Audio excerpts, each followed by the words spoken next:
Next is nucleus. Nucleus क्या होता है?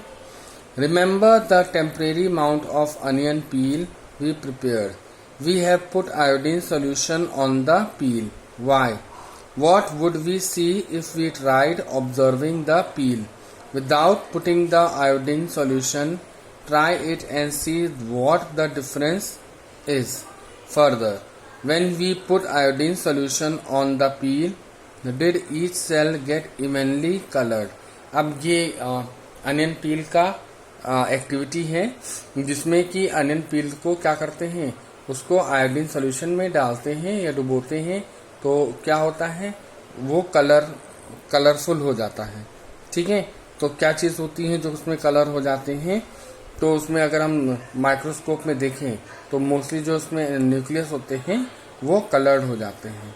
यानी कि जो अनियन पील में जो न्यूक्लियस प्रेजेंट होते हैं, जो सेल्स प्रेजेंट होते हैं, वो क्या हो जाते हैं, वो कलर्ड हो जाते हैं। According to their chemical composition different region of cells get coloured differently. ठीक, यानी कि केमिकल कॉम्पोजिशन के हिसाब से जो सेल्स के कई ऐसे पार्ट हैं जो अलग अलग कलर्ड होते हैं। Some regions appear darker than other regions. कुछ रीजन ऐसे होते हैं जो डार्क कलर में कलर्ड हो जाते हैं। Apart from iodine solution we could also use saffronin solution or methylene blue solution to stain the cell।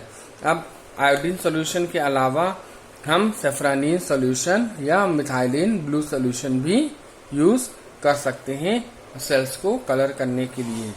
We have observe cell from an onion, let us now observe cells from our body.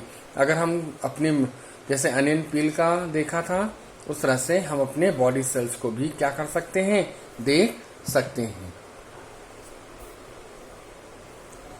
The nucleus has a double layered covering called nuclear membrane. अगर हम अपनी body के cell को देखें तो उसमें nucleus दिखाई देगा।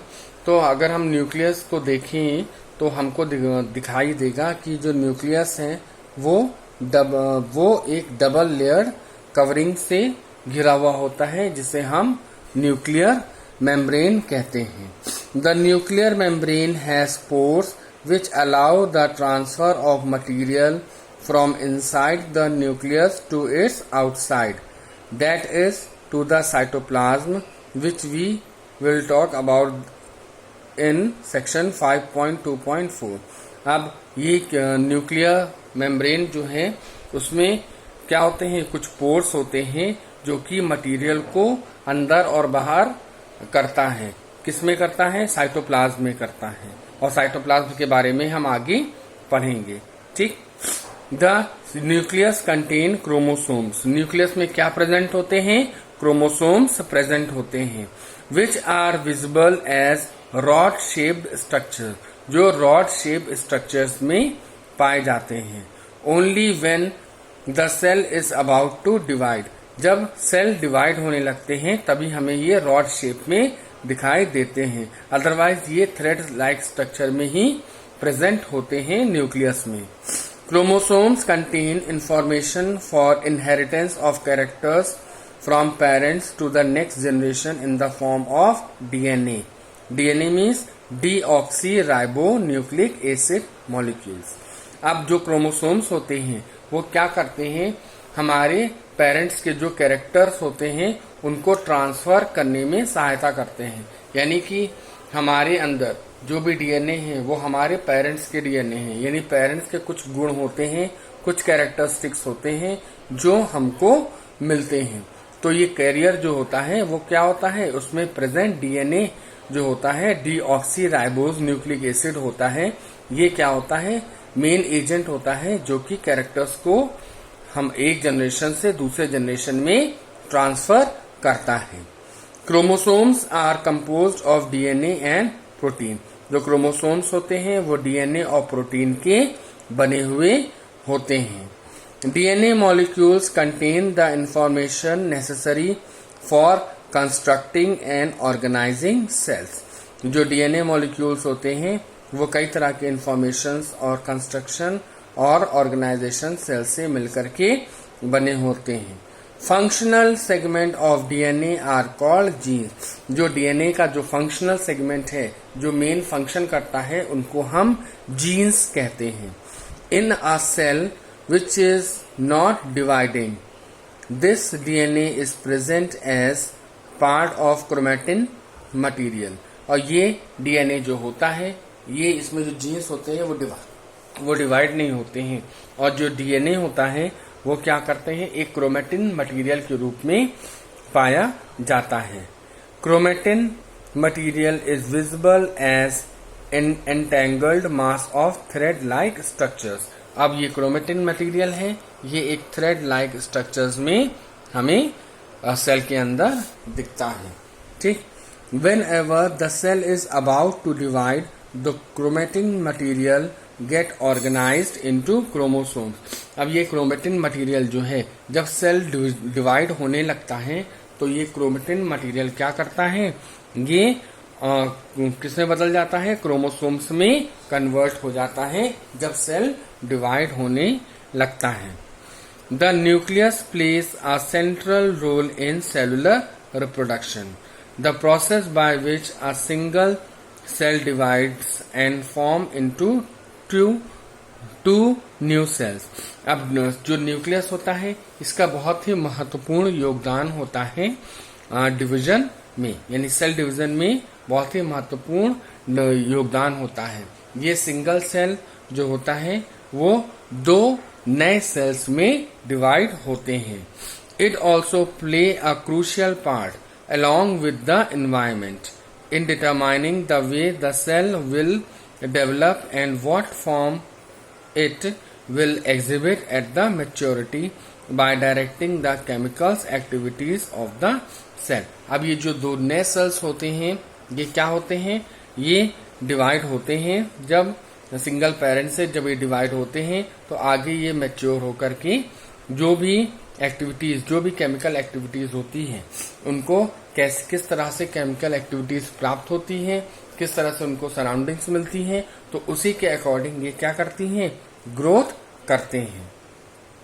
इन सम organism like bacteria, the nuclear region of the cell may be poorly defined due to the absence of nuclear membrane। अच्छा, कुछ ऐसे ऑर्गेनिज्म जैसे बैक्टीरिया होते हैं, उनमें न्यूक्लियस जो होता है, जो न्यूक्लियर रीजन होता है, वो बहुत ही पुअरली डेवलप्ड होता है, यानी बहुत अच्छे से डेवलप्ड नहीं होता है, क्योंकि उसमें न्यूक्लियर मेम्ब्रेन नहीं पाया जाता। Such an undefined nuclear region containing only nucleic acid is called a nucleoid। अब उनमें केवल जो क्या पाया जाता है, न्यूक्लिक एसिड पाया जाता है, जिसे हम न्यूक्लियोइड कहते हैं। यानी बैक्टीरिया वगैरह में क्या होता है, न्यूक्लियर मेम्ब्रेन नहीं पाई जाती है, उनका जो न्यूक्लियर रीजन है वो पुअरली डेवलप्ड होता है, बहुत अच्छे से डेवलप्ड नहीं होता है, और उनमें सिर्फ न्यूक्लिक एसिड पाया जाता है, जिसे हम न्यूक्लियोइड कहते हैं। Such organisms whose cells lack a nuclear membrane are called prokaryotes. अब ऐसे सेल्स जो होते हैं जिनमें न्यूक्लियर मेम्ब्रेन नहीं होता है, तो उन्हें हम प्रोकैरियोट्स कहते हैं। प्रो मीन्स प्रिमिटिव और प्राइमरी, कैरियोट मीन्स न्यूक्लियस, यानी कि प्राइमरी न्यूक्लियस पाए जाते हैं, यानी कि मेम्ब्रेन नहीं पाई जाती है, केवल उनकी जगह न्यूक्लियोइड पाया जाता है, तो इन्हें हम प्रोकैरियोट्स कहते हैं। Organism with the cells having a nuclear membrane are called eukaryotes. अब ऐसे ऑर्गेनिज्म जिनके सेल्स में न्यूक्लियर मेम्ब्रेन पाई जाती हैं, उन्हें हम क्या कहते हैं, यूकैरियोट्स कहते हैं।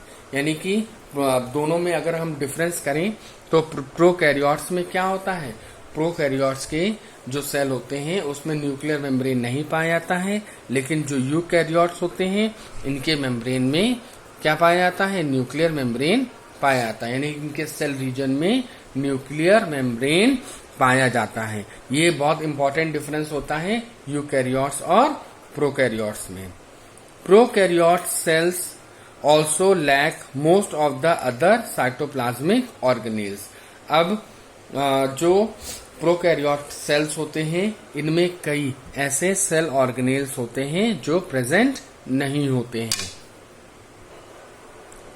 Present in eukaryotic cells. अब कई ऐसे यूकैरियोटिक सेल्स में कई ऐसे ऑर्गेनेल्स होते हैं जो प्रेजेंट होते हैं, लेकिन अगर हम कंपेयर करें प्रोकैरियोटिक सेल से तो प्रोकैरियोटिक सेल्स में कई ऐसे सेल ऑर्गेनेल्स होते हैं वो नहीं पाए जाते हैं। Many of the functions of such organelles are also performed by poorly organized part of the cytoplasm. अब जो प्रोकैरियोटिक सेल्स होते हैं उनमें कई ऐसे फंक्शंस नहीं हो पाते हैं, या अगर होते भी हैं तो बहुत ही अच्छे प्रॉपर वे में नहीं हो पाते, क्योंकि उसका रीजन ये है क्योंकि उसके साइटोप्लाज्म में सेल ऑर्गेनेल्स प्रेजेंट नहीं है। The chlorophyll in photosynthetic prokaryotic bacteria is associated with membranous vesicle, a bag-like structure, but not with plastid as in eukaryotic cells. अब जो क्लोरोफिल प्रेजेंट होते हैं कई प्रोकैरियोटिक बैक्टीरियाज होते हैं उनके में जो क्लोरोफिल पाया जाता है ये भी क्या होते हैं, ये एक मेम्ब्रेनस वेसिकल यानी बैग लाइक स्ट्रक्चर में ही पाए जाते हैं।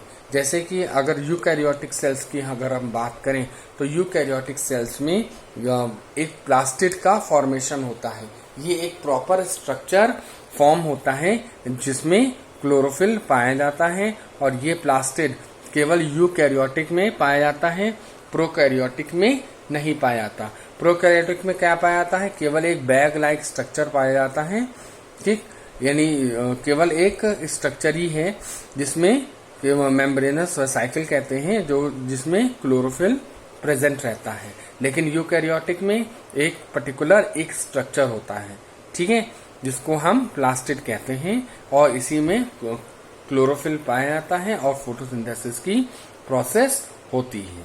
अंडरस्टैंड?